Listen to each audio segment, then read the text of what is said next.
Olá, você está no canal Um Conto por um Ponto. Eu te convido a curtir, a comentar, a compartilhar e se inscrever no nosso canal. Infelizmente vi o tempo passar e não terminei os meus estudos e nem consegui garantir um bom emprego. Isso porque aos 19 anos, eu já era casada e mãe de uma menina com síndrome de Down. A Letícia se tornou a minha razão de viver. Tudo girava em torno dela. O meu marido José raramente estava em casa devido à sua profissão de caminhoneiro. E quando estava, relutava em ajudar nos cuidados com a nossa filha. Ele achava um porre ficar em casa e diante disso decidi me separar. A minha mãe me convidou a voltar a morar com ela e eu aceitei o convite, afinal eu não tinha para onde ir. Mamãe era casada com um outro homem que não era meu pai, mas o seu Gilson ficava na dele, não demonstrava reação se estava gostando da minha presença na casa deles ou não. Mas, com o passar do tempo, no entanto, ele começou a implicar com a Letícia, chamando a minha filha de menina feia, esquisita, mas fazia isso longe dos meus ouvidos e dos ouvidos da minha mãe. E eu soube disso pela dona Fran, a nossa vizinha. Um dia no supermercado, ela se aproximou e falou assim diretamente: "Filha, não querendo colocar lenha na fogueira não, mas o marido da sua mãe não presta. Quando você sai para procurar emprego e a Letícia fica com a filha dele, esse homem xinga a menina até cansar a língua. Olha, presta atenção, vigia." E desde aquele dia comecei a prestar mais atenção no seu Gilson. Mas na minha presença ele se fazia de bonzinho e de que amava a minha filha. E até afirmava que era a neta do coração dele. O tempo passou e eu consegui um emprego como ajudante de cozinha. Trabalhava incansavelmente, sem folgas e nem feriados. Mas como precisava daquele emprego, eu agarrei com todas as forças, porque só a pensão da Letícia não dava para nada, nem para pagar a filha do seu Gilson, que cuidava dela para mim. Como eu ainda não conseguia bancar um aluguel sozinha, eu passei a ajudar mais na casa da minha mãe. Além da feira, eu pagava água e ajudava na conta de luz. E um dia eu ouvi o seu Gilson falar para minha mãe que eu estava contribuindo pouco. Reclamou que eu usava muita luz e muita água e afirmou que a casa dele não era uma pensão e que se eu quisesse continuar lá, teria que pagar as contas sozinha. A minha mãe tentou me defender, mas o marido dela a mandou a calar a boca. E eu fiquei triste por mim e por ela ter um marido daquele jeito.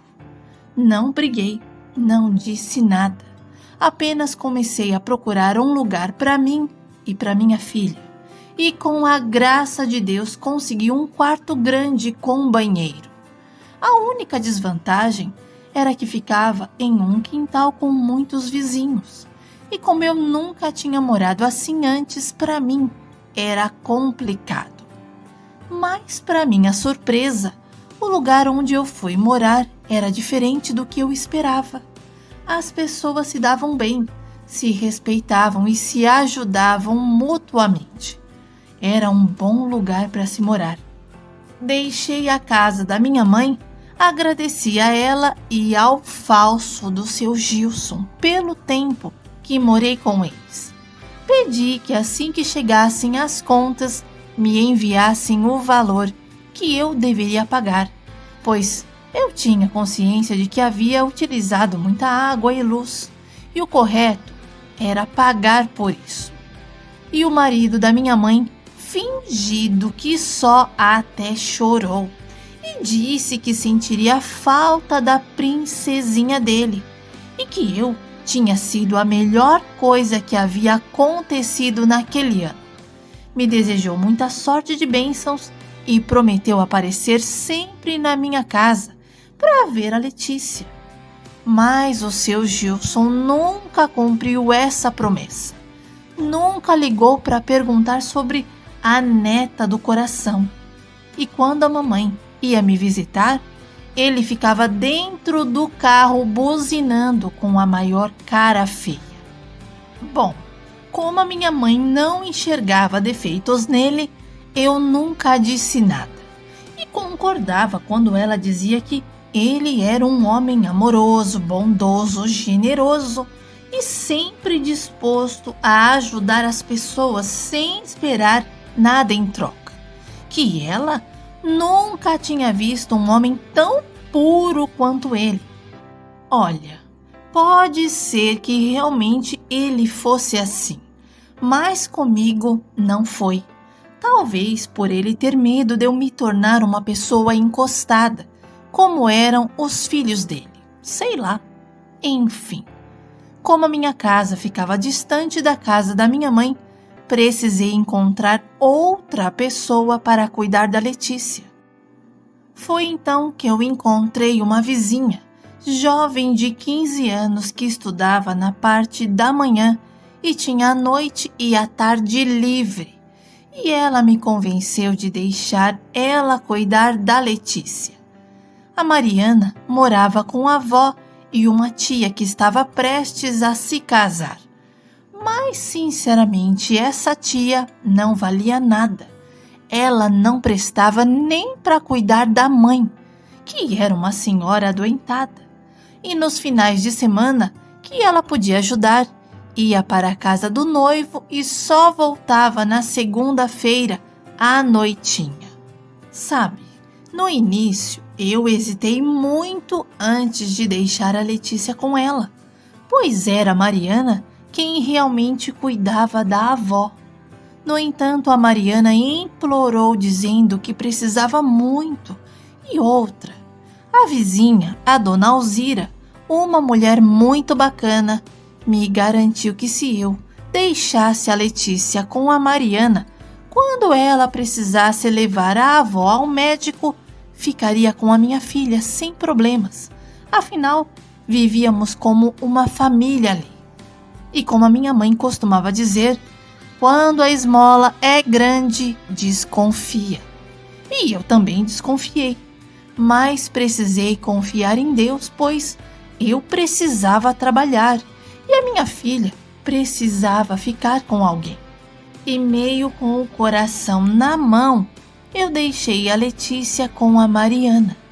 Parece que, apesar das minhas preocupações iniciais, a Mariana realmente era uma boa menina, responsável, comprometida, honesta, e nunca me arrependi de tê-la deixado cuidar da Letícia.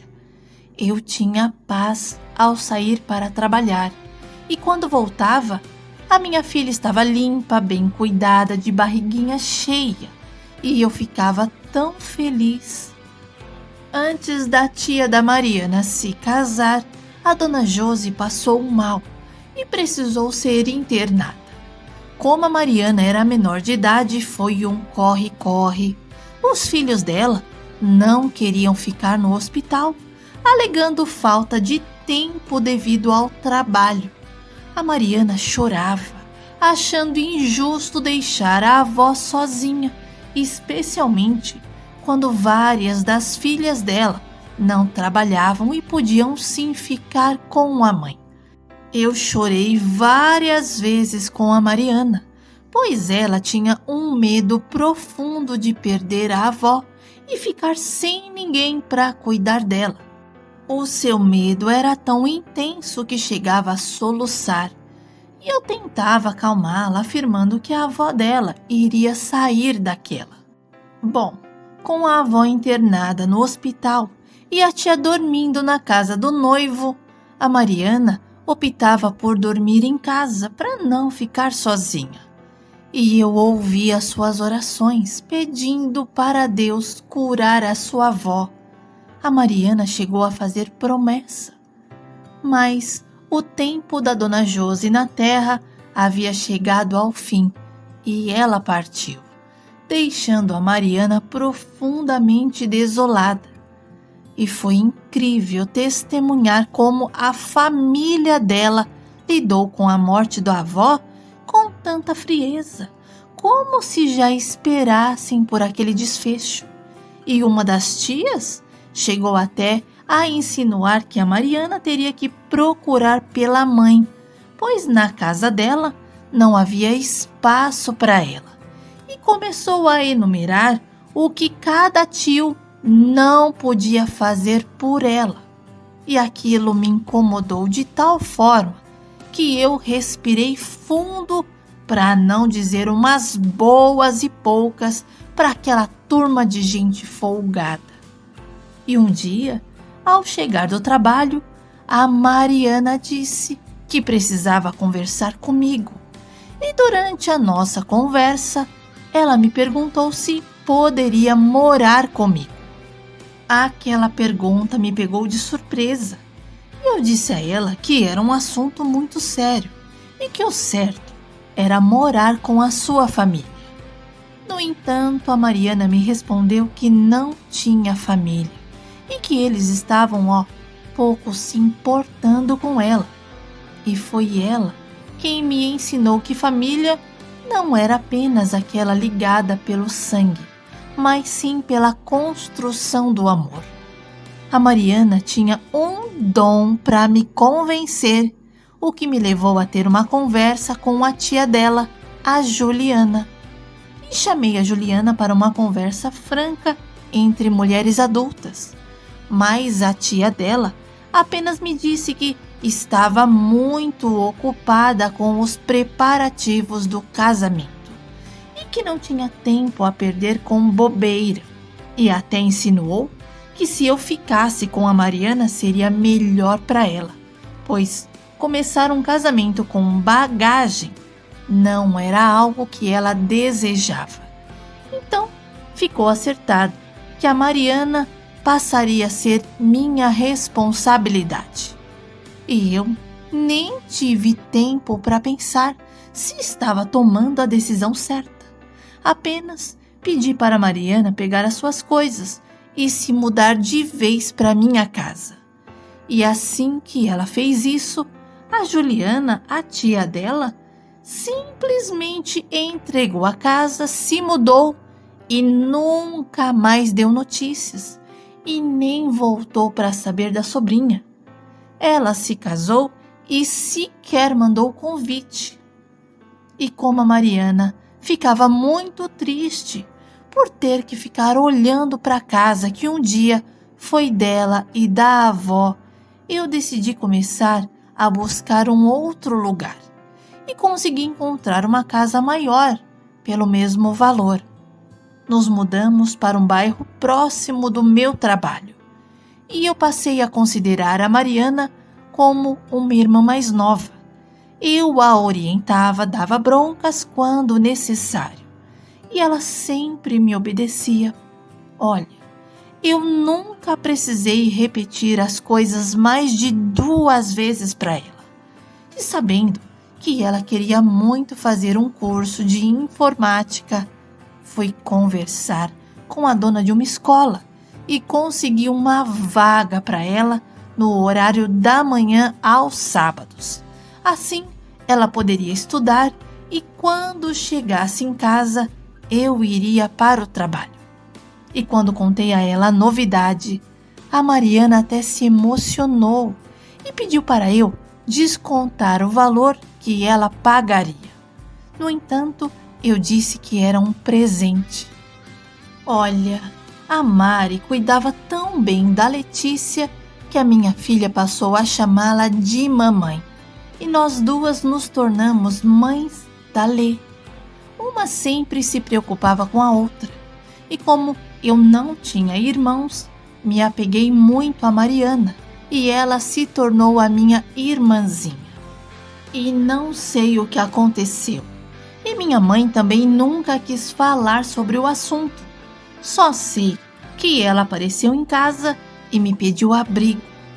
Confesso que tomei um susto com aquele pedido e tentei saber o motivo, mas ela apenas me disse que não queria continuar casada com o Gilson. E sem dar explicações, perguntou se podia contar comigo. Era óbvio que ela podia contar comigo. A minha mãe então ligou para uma amiga e pediu que ela deixasse as suas coisas na minha casa. E em questão de horas, as coisas dela já estavam na porta.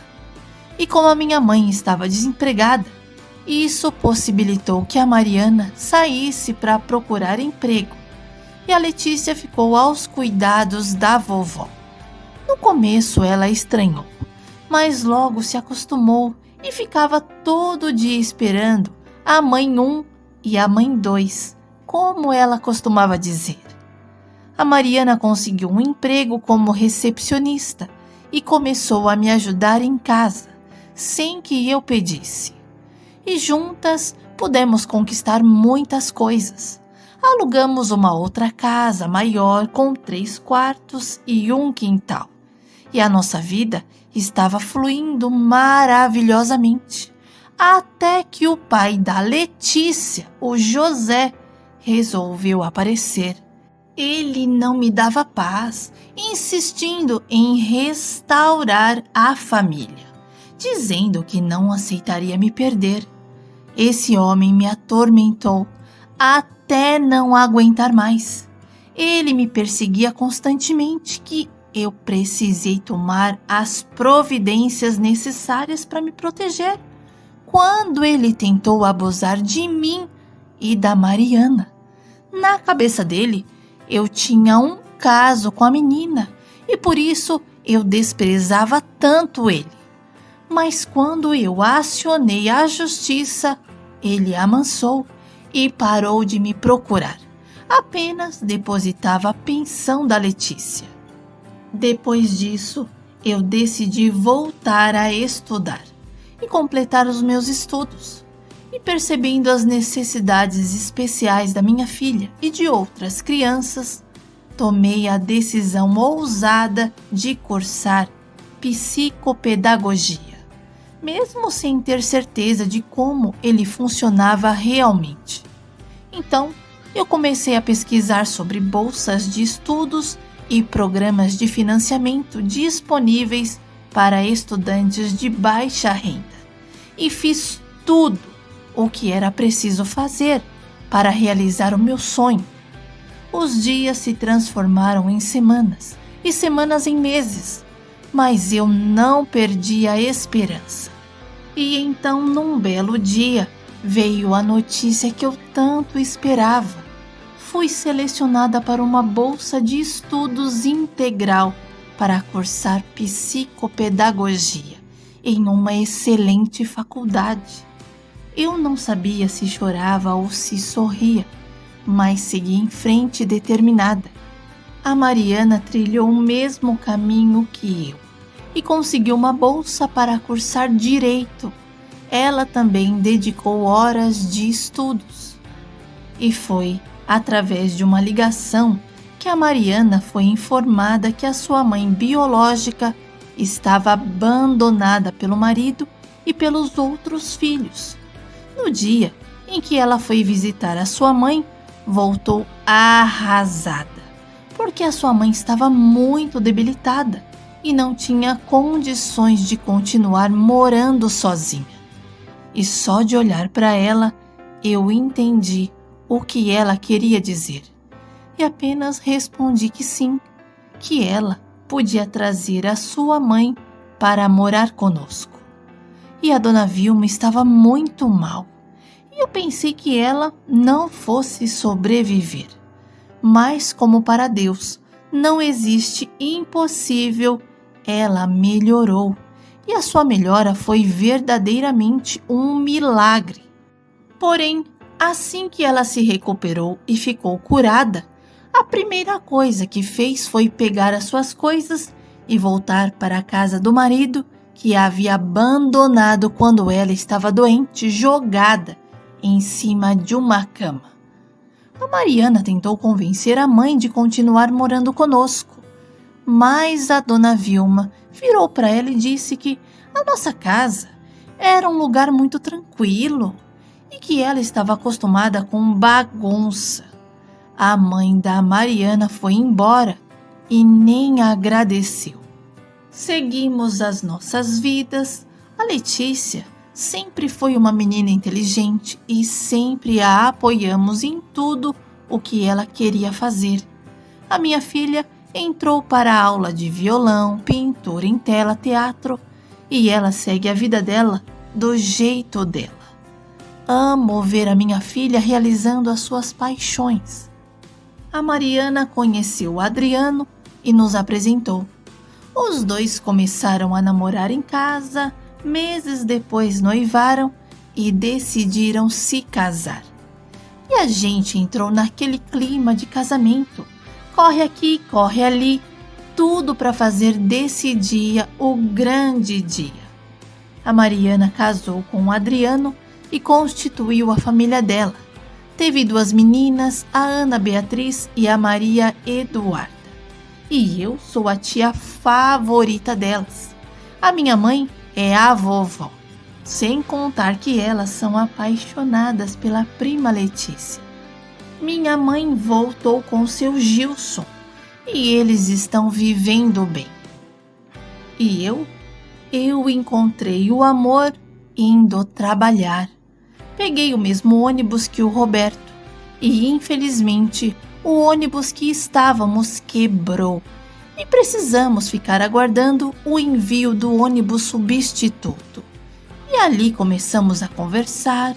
O Roberto me contou sobre o seu sobrinho autista, por quem ele era muito apaixonado.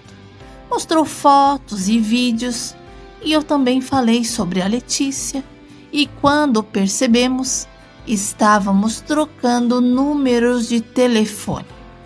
O Roberto me convidou para um jantar, depois para um almoço e finalmente marcou um passeio no parque para conhecer a Letícia.